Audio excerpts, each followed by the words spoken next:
আসলে ঝামেলার শেষ নেই। যাচ্ছি রিয়ামনির বাড়িতে দাওয়াত খাইতে, সাথে নিচ্ছি লতা পারভিনের জন্য কিছু বাজার। তো দেখছেন যে বাজার করেছি, আসলে না নিলে পারেশান কবিনের যে শালি বাড়ি গেলেন, আমার জন্য কিছু নিয়ে আসলেন না, এই জন্য আসলে লতার জন্য নিলাম।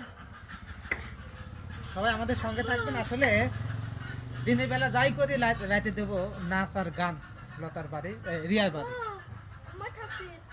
তোমার আম্মু কাজ দেয়।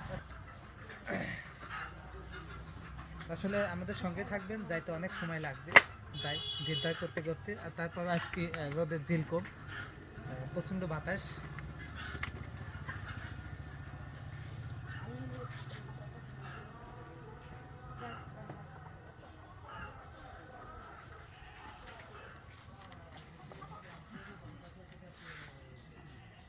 তুমি চশমা নেবে? তুমি কি সামনে পাচ্ছ না?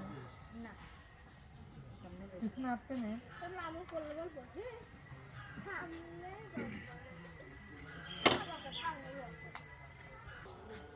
রোদ থাকতে তো কাজ করে।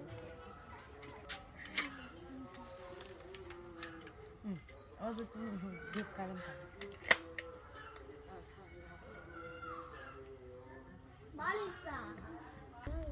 আমাদের সঙ্গে থাকবেন। আসলে যাই দেখো রিয়া কি করে, লতা কি করে।